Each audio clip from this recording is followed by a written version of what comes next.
नमस्कार मित्रहरू, म आज यहाँहरूलाई बुद्धिले काम गर्ने हो भने ठुल्ठुला काम पनि गर्न सजिलो हुन्छ, सहज रूपमा गर्न सकिन्छ भन्ने सन्देश दिने एउटा प्रेरक प्रसङ्ग सुनाउँछु।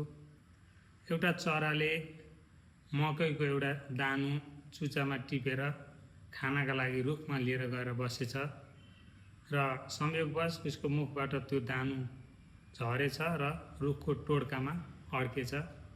अनि चराले रुखसँग बिन्ती गरेछ, मेरो दानु तिम्रो टोड्कामा अड्केको छ, फर्काइदेऊ भनेर। रुख हाँस्न थालेछ। अब तिम्रा ती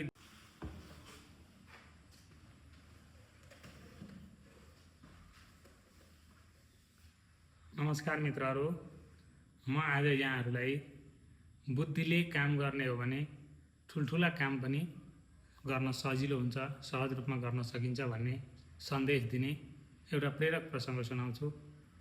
एउटा चराले मकैको एउटा दानु चुच्चामा टिपेर खानाका लागि रुखमा लिएर गएर बसेछ र संयोगवश उसको मुखबाट त्यो दानु झरेछ र रुखको टोड्कामा अड्केछ। अनि चराले रुखसँग बिन्ती गरेछ, मेरो दानु तिम्रो टोड्कामा अड्केको छ, फर्काइदेऊ भनेर। रुख हाँस्न थालेछ।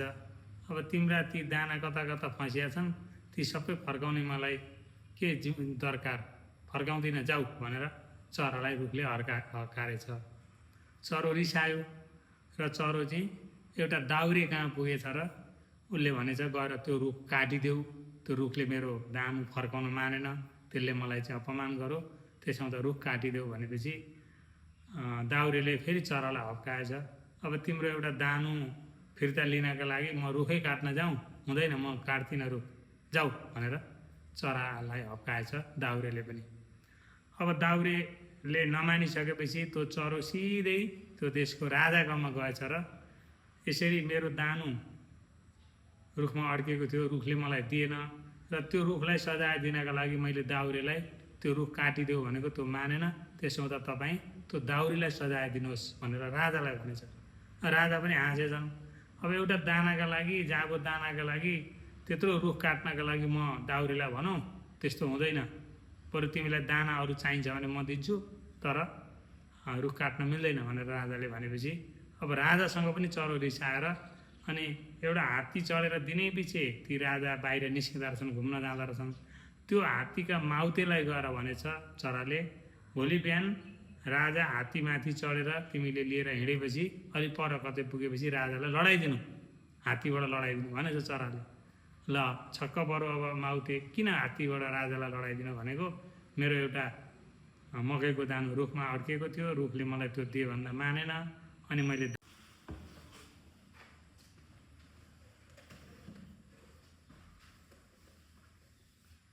नमस्कार मित्रहरू, म आज यहाँहरूलाई बुद्धिले काम गर्ने हो भने ठुल्ठुला काम पनि गर्न सजिलो हुन्छ, सहज रूपमा गर्न सकिन्छ भन्ने सन्देश दिने एउटा प्रेरक प्रसङ्ग सुनाउँछु।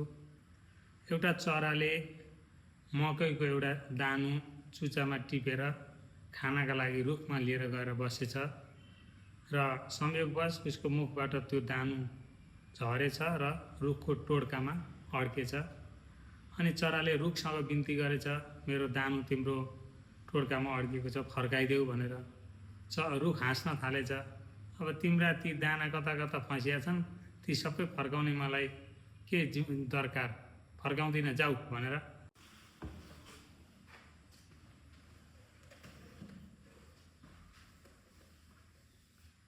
नमस्कार मित्रहरू, म आज यहाँहरूलाई बुद्धिले काम गर्ने हो भने ठुल्ठुला काम पनि गर्न सजिलो हुन्छ, सहज रूपमा गर्न सकिन्छ भन्ने सन्देश दिने एउटा प्रेरक प्रसङ्ग सुनाउँछु।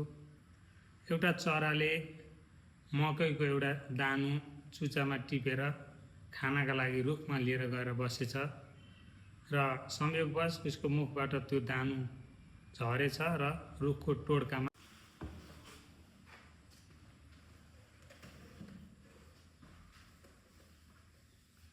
नमस्कार मित्रहरू, म आज यहाँहरूलाई बुद्धिले काम गर्ने हो भने ठुल्ठुला काम पनि